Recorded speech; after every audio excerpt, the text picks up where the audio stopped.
أما بعد أعوذ بالله من الشيطان الرجيم بسم الله الرحمن الرحيم لو أنزلنا هذا القرآن على جبل لرأيته خاشعا متصدعا من خشية الله وتلك الأمثال نضربها للناس لعلهم يتفكرون قال النبي صلى الله عليه وسلم خيركم من تعلم القرآن وعلمه أو كما قال عليه الصلاة والسلام۔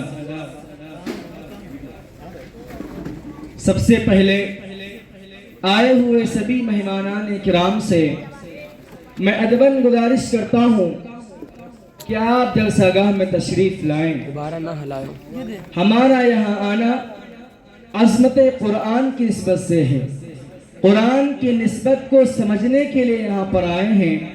اس لیے جو حضرات مسجد میں یا مسجد کے باہر یا در و دیوار کے اطراف میں یا کھانے کی جگہ پر جہاں کہیں بھی ہیں سامنے کی کرسیاں خالی ہیں، آپ سے گزارش ہے کہ ان کرسیوں پر تشریف رکھیں۔ میرے بھائی دوستو، وقت بہت کم ہے، وقت میں انشاءاللہ اس پروگرام جانا ہے، اس لیے یہ جبھی ہوگا جب ہم اور آپ یہاں پر بیٹھیں گے، جب ہم اور آپ یہاں پر بیٹھ کر رہیں گے، جب اس محفل کو ہم بھریں گے تبھی باضابطہ اس پروگرام کا آغاز ہوگا۔ مدرسے کے طلبہ جو ہیں میں ان سے ادباً گزارش کرتا ہوں سارے طلبہ آگے آ کر بیٹھیں۔ جہاں سے بھی طلبہ آئے ہیں ان سے گزارش ہے کہ آپ اگلی صفوں کو پر فرمائیں، اگلی کرسیوں پر آ کر بیٹھیں۔ اور میں پھر ادباً گزارش کرتا ہوں کہ جو حضرات بھی تشریف لائے ہیں ان کا ویلکم ہے، استقبال ہے، اہلا و سہلا مرحبا۔ لیکن میرے بھائی اور دوستو، ہم جس نیت سے آئے ہیں، جس مقصد سے آئے ہیں، وہ مقصد صرف اور صرف یہ ہے کہ ہم جلسہ گاہ میں بیٹھیں، عظمت قرآن کو سمجھیں، اور جو حفاظ اکرام خوش نصیب حافظ بنے ہیں جنہوں نے قرآن کے 30 پاروں کو اپنے دل و دماغ میں بسایا اور سجایا ہے، ان کے حوصلہ افزائی کے لیے، ان کی ہمت و افزائی کے لیے یہاں پر آئے ہیں۔ اس لیے میرے بھائی و دوستو، ادھر ادھر نہ بھٹکیں، ادھر ادھر نہ جائیں، جلسہ گاہ میں تشریف لائیں۔ اس سے پہلے میں باضابطہ اس پروگرام کا آغاز کروں، ہم سبھی جانتے ہیں کہ کسی بھی پروگرام کا آغاز بغیر کسی لیڈر کے، بغیر کسی صدر کے، بغیر کسی امیر کے آغاز نہیں ہوتا۔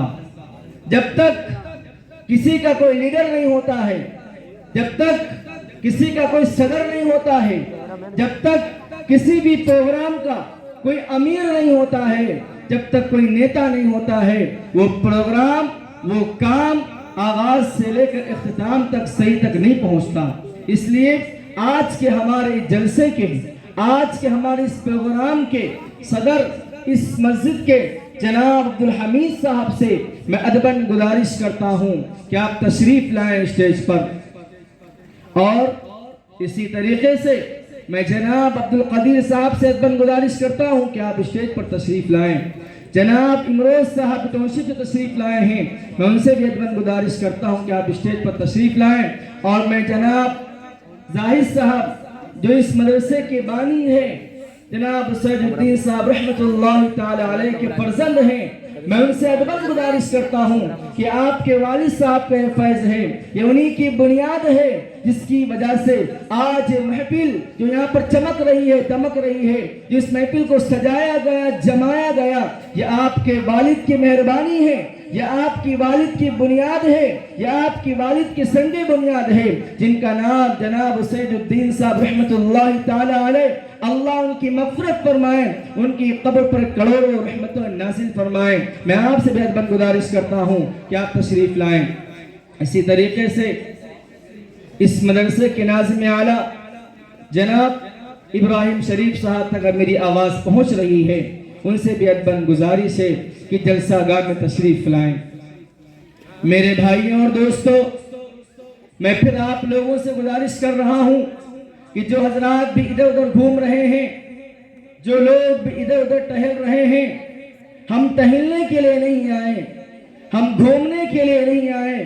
اس سے میرے بھائی دوستو سبھی سے ادباً گزارش ہے، ریکویسٹ ہے کہ آپ جلسہ گاہ میں تشریف لائیں۔ اس جلسہ گاہ کو پر فرمائیں. جو حضرات جہاں تک میری آواز جا رہی ہے ان سبھی سے گزارش ہے کہ آپ تشریف لائیں اور جلسہ گاہ میں تشریف رکھیں. خدا بندہ تیرے نام سے آغاز کرتا ہوں. خدا بندہ تیرے نام سے آغاز کرتا ہوں. تیرا بندہ ہوں رحمتوں پہ ناز کرتا ہوں. خدا بندہ تیرے نام سے آغاز کرتا ہوں. تیرا بندہ ہوں تیرے رحمتوں پہ ناز کرتا ہوں. فقط تیری مدد اور رحمت کے بھروسے پر مجھے بولنا مگر آغاز کرتا ہوں. مجھے بولنا نہیں آغاز کرتا ہوں.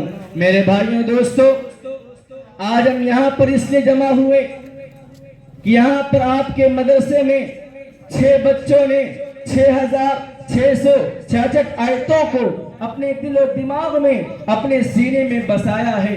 ان کی عظمت کو پہچاننے کے لیے، ان کی عظمت کو جاننے کے لیے قرآن کی عظمت کیا ہے، قرآن کیا کہتا ہے، قرآن ہم سے کیا مانگ رہا ہے، اس چیز کو یہاں سیکھنے کے لیے آئے ہیں. جس کے لیے آپ کو حیدرآباد جانے کی ضرورت نہیں ہے. ایک ماہر عالم دین شعلہ بیان مقرر حضرت مولانا محمد اعجاز الدین صدیقی صاحب دامت برکاتہم العالیہ حیدرآباد سے تشریف لا چکے ہیں.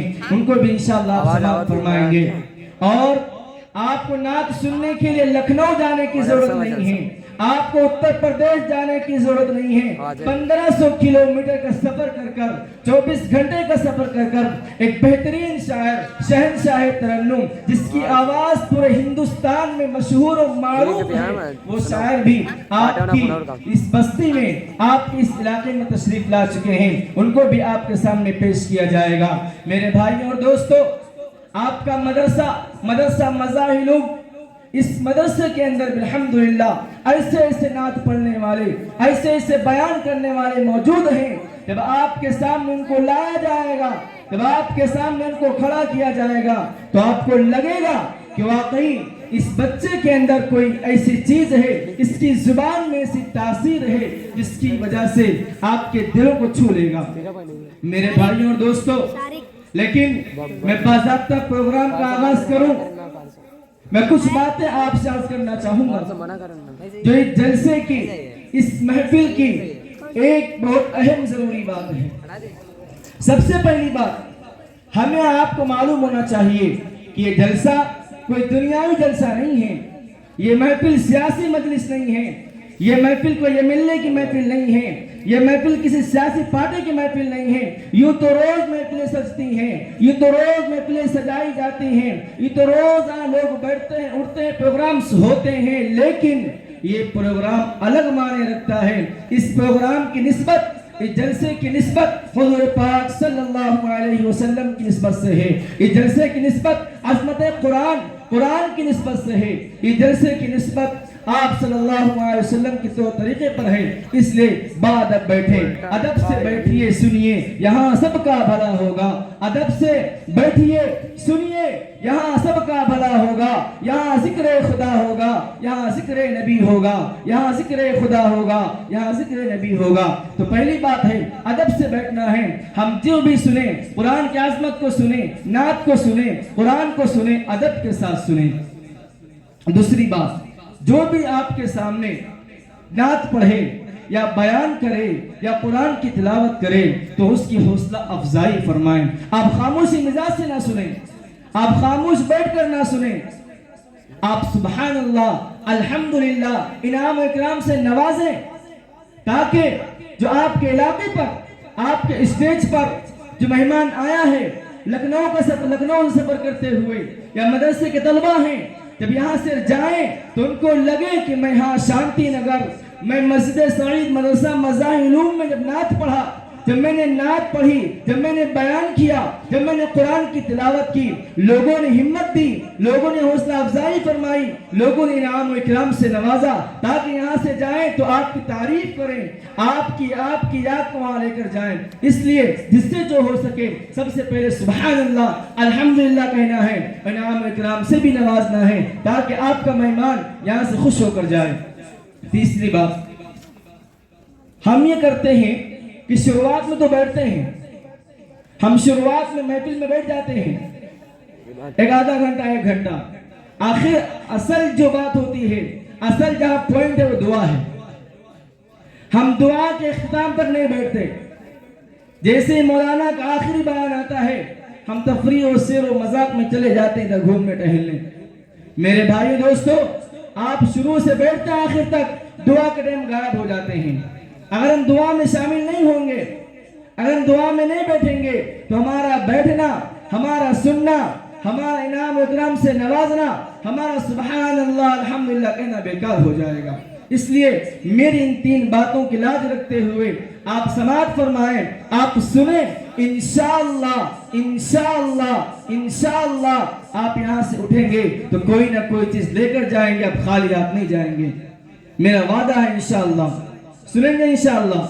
جب بھی آپ کے سامنے کوئی نعت پڑھے، کوئی شعر پڑھا جائے، کوئی بیان کی جائے تو آپ خاموش نہ سنیں، آپ خاموش سنیں گے تو یہاں سے پڑھنے والا، یہاں سے سنانے والا یہ سمجھے گا کہ شاید میری بات ان کو سمجھ میں نہیں آئی، شاید میں اچھا نہیں پڑھ رہا ہوں، شاید میرا لہجہ، میرا طرز، میرا تکلم ان کو سمجھ میں نہیں آ رہا ہے۔ اس لیے میرے بھائی دوستو، آپ کا جلسہ، آپ کا مدرسہ، آپ کا اسٹیج ہے، آپ کی ذمہ داری ہے کہ آپ کو کس طریقے سے اپنے مہمان کرام کو نوازنا ہے۔ سنیں گے سب لوگ انشاءاللہ، سب لوگ ہاتھ اٹھا کر بولیں سبحان اللہ۔ انشاءاللہ ہمت و حوصلہ افزائی کے ساتھ سنیں گے انشاءاللہ۔ بولے برور مچل کے بولے سبحان اللہ، دونوں ہاتھ اٹھا کر بولے سبحان اللہ۔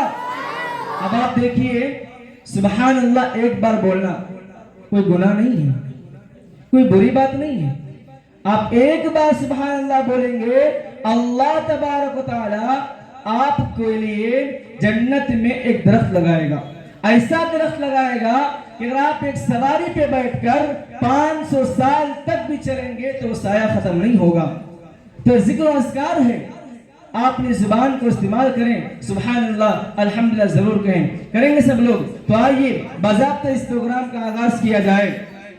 میرے بھائی دوستو، آج کی اس محفل کا آغاز ایک ایسی کتاب سے ہوگا، ایسے کتاب اللہ سے ہوگا جو پورے عالم کے لیے ہدایت بن کر آیا، جس کا پڑھنا پڑھنا بھی ثواب، جس کا سننا سنانا بھی ثواب۔ حد تو یہ ہے کہ کوئی ان پڑھ جاہل، اس کو قرآن پڑھنا نہیں معلوم، قرآن کیا ہے، کیا لکھا ہے، الف با بھی نہیں معلوم، لیکن نہاتا ہے، غسل کرتا ہے، غسل کرنے کے بعد قرآن پاک کو اٹھاتا ہے، قرآن پاک کو اٹھا کر اپنے ہاتھ میں لیتا ہے، اس کی لائنوں پر، اس کی سطروں پر، اس کی آیتوں پر، اس کے حرفوں پر انگلی پھیرتا ہے اور یہ کہتا ہے یہ اللہ کا کلام ہے، یہ رب کا بھیجا ہوا کلام ہے، اس کا ایک ایک حرف سچا اور پکا ہے، تو اللہ تعالیٰ اسے بھی ثواب کی مال سے نواز دیتا ہے۔ یہ قرآن کی عظمت ہے، قرآن وہ کتاب ہے میرے بھائی دوستو، قرآن ایسی کتاب ہے جس نے بھی اس کو پکڑا، جس نے بھی اس کو سمجھا، اللہ نے اس کو عرش سے فرش تک پہنچا دیا۔ کتاب ایسی کتاب اللہ ہے جس کے سن کر چرند و پرند، زمین و آسمان کا ذرہ ذرہ جھومنے لگتا ہے۔